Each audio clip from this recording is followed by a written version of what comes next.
Talk episode, we are going to be talking about imposter syndrome. So if you have been on social media, you have probably seen videos about this. You probably have heard about this from different influencers, but if not, I'll go ahead and let you guys know what imposter syndrome is. So it's basically a feeling that you get where you just start to doubt yourself and where you start to feel like maybe you just don't deserve the things that you have. Okay, so I'm going to pretty much go into the different symptoms of imposter syndrome, how to know if you have imposter syndrome, some experiences that I've dealt with imposter syndrome, and then lastly, how you can get over imposter syndrome and how you can make it better and how you can make your imposter syndrome work. So I do want to say that imposter syndrome is not like a mental illness, it's not like a disorder. It's more of like a feeling where a person just may have anxiety, or they may just doubt themselves, and maybe they have a lack of confidence.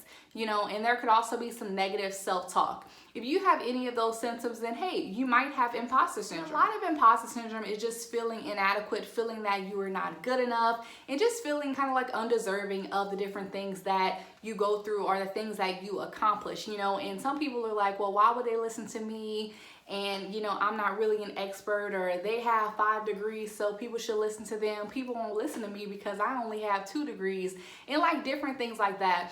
So a lot of imposter syndrome that I have seen and I have dealt with is when it comes to comparison. And I think that's the biggest piece of imposter syndrome. A lot of people are just comparing themselves to other people, and sometimes that can be very difficult dealing with in today's world. Get into pretty much what I've experienced with imposter syndrome. So immediately being on social media, I'd say that we probably are the people with a lot of imposter syndrome, especially because we're all posting videos and everyone wants to be the best. I am on Instagram, I'm on TikTok, and I'm on YouTube, and it can be hard day to day, seeing just different people on different levels during their thing. And I think that my imposter syndrome hit the most when I first began different things, okay? So when I first started my YouTube channel, yes, I definitely had those days when I was like, why would anybody listen to me? I only have this little amount of subscribers. Like, I know people are not going to watch me, or like, I know my video is not going to blow up because I have a little amount of subscribers. So that like negative self-talk, that's imposter syndrome. And I feel like whenever we start new things, we feel like, hey, well, we don't really deserve this, or we try to downplay our accomplishments. Like, yes, I have 2 degrees, but there's somebody else in the world that has 3 degrees, and you're probably going to listen to them before you listen to me, or I'm just not good enough. And that is imposter syndrome, And being on social media, it's a lot, y'all. It's a lot to deal with day in and day out. And not just at the beginning whenever starting something, but I also notice sometimes, I will take a pause from YouTube, and that's because of my imposter syndrome. That some of my videos don't perform as well as some of my older videos did. It kind of discourages me in a way, and it makes me just want to pause, because I'm like, what, people don't even want to see my videos. People are going to go watch somebody else. That is imposter syndrome. And I think that's really when I deal with imposter syndrome the most, is when it comes to social media. And for other people, it can be different. Whenever a person starts a job and they start making a different amount of money, or like they're in a new position, some people are like, oh, I don't deserve this, But if someone offered you the job, someone is giving you the money, and someone interviewed you and you landed the job without a handout, then hey, you actually deserve that opportunity. So there are different scenarios that I can go into when it comes to imposter syndrome, but we definitely do see it a lot when it comes to being on social media. Whether you want to be an influencer or whether you don't want to be an influencer, I feel like there's a lot of imposter syndrome, and a lot of people are starting to doubt themselves because, like I said, everyone is starting to be on social media. Everyone wants to be number one. Everyone wants everybody to, subscribe to their channel. So it's definitely a lot whenever it comes to social media. And then lastly, I just kind of want to talk about how to get over that imposter syndrome, And for me, what really helps me, honestly, is just journaling, writing down your feelings, and also asking for help. If you're anything like me, then you don't like help from other people, you don't really like to ask for help, but whenever you do ask for help, that is definitely going to help your imposter syndrome. Don't try to do everything alone. And then also, you just want to track your success. Maybe this video didn't perform as well as the other video, but maybe it was, maybe 50 more views in the last video that you posted.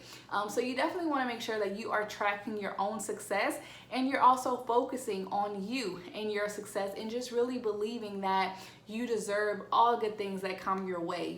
We shouldn't even doubt ourselves. We achieve something, and we should never doubt ourselves. Definitely human, so we all deal with imposter syndrome.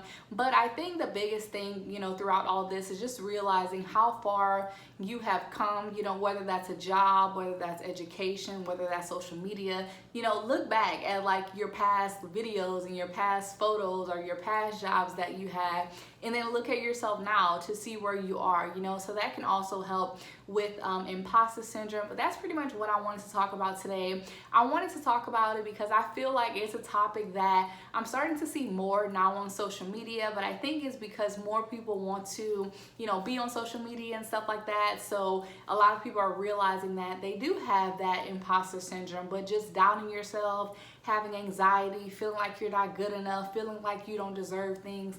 That is imposter syndrome, and a lot of people do feel like imposters. But you have to realize that if people are subscribing to your YouTube channel, even if you get like one view, 2 views, 5 views, 10 views, that's still someone that's watching you, and that's still someone that is learning from you. Just a few years ago, I wasn't making anything on YouTube. I was making 0.00000 cents, you know what I mean? And now I'm making, a little bit of money on YouTube. So things can definitely change, but just look at it this way, think about how far you have come. And if you find yourself gradually, succeeding or gradually reaching the next levels, then you're definitely doing something right. And don't let that imposter syndrome get in the way, of your happiness and all the things that you want to do. Because if something good comes your way, and if you work hard for something and you've earned it, then guess what? You deserve it, and you don't have to doubt yourself about it, so don't worry about what everybody else is doing. Really just focus on you, and focus on your success, and focus on how far you have come. So I hope you guys have enjoyed this video on imposter syndrome. If you have dealt with imposter syndrome, please let me know down in the comment section below, and let's have a healthy discussion. As always, I really did enjoy this real talk with you guys, and if you have any other ideas for other real talk episodes, let me know down in the comment section below. Remember to give me a like and also subscribe, and I'll see you guys in the next video. Bye.